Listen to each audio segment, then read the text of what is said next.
What's up, fellas? We're back again. Last week we saw the Saints beat the Chiefs in the preseason, and they just beat the Chargers as well. So, AFC West beware.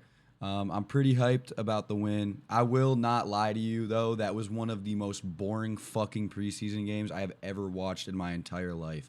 Holy shit. There was like 4 or 5 instances where I was just like, fuck, end the game. And then Dennis Allen had that challenge, and I was like, fuck, just end the game. But it's good to see that we won. I mean, there's a lot of stuff that was negative about this game that we definitely have to talk about, but there's also some pretty decent positives.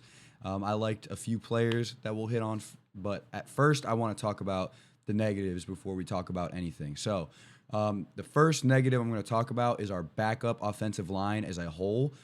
It looked absolutely atrocious. And I'm not saying that they were allowing a bunch of pressure or taking a bunch of sacks. Jameis Winston and Jake Haener both actually had a decent amount of time to throw the football. Jameis Winston probably had too much time to throw the football because for God knows what reason, he still does that thing where he just stands there for 15 minutes expecting the most perfect opening to land in his hands, which as a 9-year veteran, and I'm not here just to shit on Jameis Winston, I'm just calling it how I see it. As a 9-year veteran, struggling against second and third string defenses in the preseason is not at all a good look, and I hate to see that for Jameis.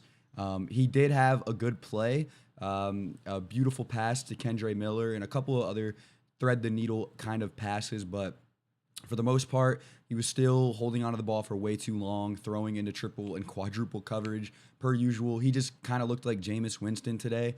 And against, like I said, second and third string defenses, it's just not a good look. But the backup offensive line is what I'm here to dog on first. I don't understand what the fuck the problem was. Lewis Kidd, Storm Norton. There were several players that were just pissing me the fuck off today.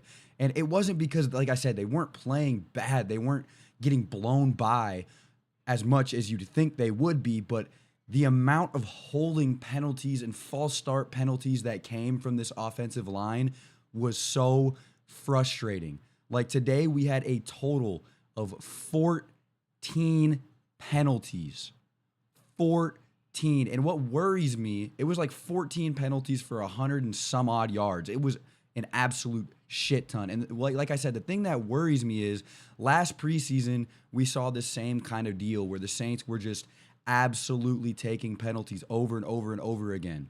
And it transferred into the regular season for the majority of it. I understand our starting guys weren't out there today, but if half of the team isn't disciplined well, what does that say for the other half of the team? You know what I'm saying? These guys will be running laps until they vomit tomorrow. 14 penalties for 141 yards. That's definitely something that needs to be highlighted. And that was the first thing Dennis Allen said when he started his press conference afterwards. Because, yeah, we beat the Chargers 22-17. We're 2-0 in preseason, whatever. But at the end of the day, this is preseason. This is where you find the kinks that you don't like. And holy shit, those penalties were absolutely abysmal today.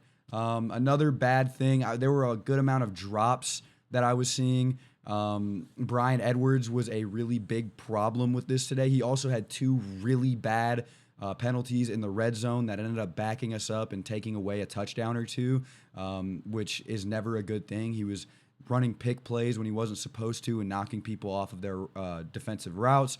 So that kind of, that's going to be a penalty any day of the week and take that shit back. And you can't have that stuff happening, especially during the actual season. Preseason, it's whatever, but that's a way for a guy not to make the starting roster or to make the roster at all is doing shit like that. So again, penalties, drops, stuff like that that can be fixed were a huge problem today, but there wasn't really anything that was strikingly awful. It was just a lot of mid. They were just not really that great.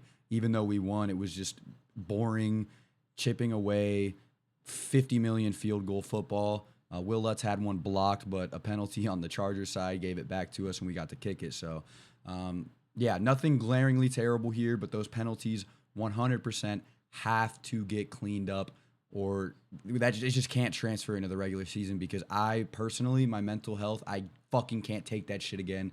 I will actually jump off a bridge if I have to watch that during the regular season. for like the second year in a row. I cannot do it. The offense played pretty good today. Like I said, I had my gripes with Jameis Winston. He was 13 for 21 with 169 yards.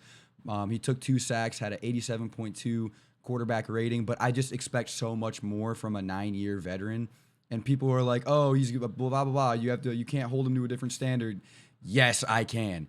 I will not grade Jameis Winston like he's Jake Haener. Jake Haener is a rookie and played just as good of a game. There's no fucking reason why Jameis Winston should struggle against lowly competition like the Chargers' second and third string. It just should not happen. But let's move on to the positives. Kendre Miller, we saw some really good plays out of him today, which is something that everybody's been wanting to see. He had 10 carries for 23 yards, only a 2.3 average, which, I mean, isn't great. But he did have a rushing touchdown, which was on a 9-yard rush. And he did catch some balls, 3 receptions for 36 yards. His long was 27. All 3 of his targets were caught with a 12-yard average on his reception. So I loved that. Seeing Kendre Miller work finally was pretty good. Darrell Williams was also pretty efficient running the ball. Ellis Merriweather also had him some plays, but Kendre Miller was really the one that made a statement today from the running back group as to why he should be included on this team.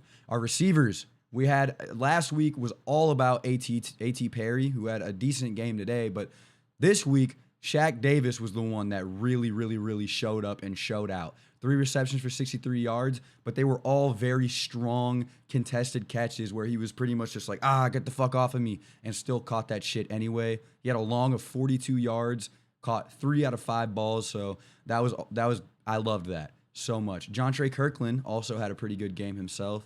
3 receptions for 59 yards. No touchdowns from the receiver core, but I was still pretty impressed with what I saw. Lynn Bowden also had a good game as well. But you know who did not have a good game? Holy shit, Lucas Kroll. What the fuck? I don't know if he has like fucking Parkinson's or something, but every time the ball hit his hand, that shit immediately fell out of it. I don't know if it was nerves or what, but holy shit, he was getting so many good balls thrown his way too, in abundance. He was getting fed by both Jameis and Jake Haener. I don't know what the problem was, but he had 8 targets and caught 3 of them bitches, and a lot of them were really not, I'm not going to say easy catches because I can't go out there and do this shit, but you're in the NFL. Catch the fucking ball, especially if you're wide open and it's directly in your hands. But he had 3 receptions, 30 yards on 8 targets. He could have had an absolute monster game if he just held on to the ball. Like, that was the one missing facet to his game today because he was in so many good positions. The defense played pretty good. NIKO LALOS, 100% in my eyes, solidified himself a spot on this roster, especially towards the end of the game. He was the closer. He had 3 sacks, 4 tackles for loss, a pass defensed, 5 tackles. Dude, he was just out there fucking balling, and we love to see that. Also had a strong game from Malcolm Roach as well. We had 2 interceptions, one from Isaac Yodom and Lonnie Johnson Jr. They both got picks, and that was nice to see because the Chargers, I don't think, had any turnovers last week, and they had 3 today. So that was just a statement to how good even our backups are on defense. A new guy that we got, Jalen Smith, looked very good in the time he played as well. He looked smart, he was hard-hitting, and someone that can definitely get those tough tackle for losses when we need them. The backups were having a very hard time stopping Easton Stick from running. That's something that the Saints have been bad at for years and years and years, but he had 7 carries for 63 yards and 2 touchdowns on the ground, something that needs to be tightened up and has needed to be tightened up since like 2016. So hopefully our starters can show better run defense as far as quarterbacks go, because, again, I just can't deal with that shit. But that's pretty much it. Good showing from the Saints.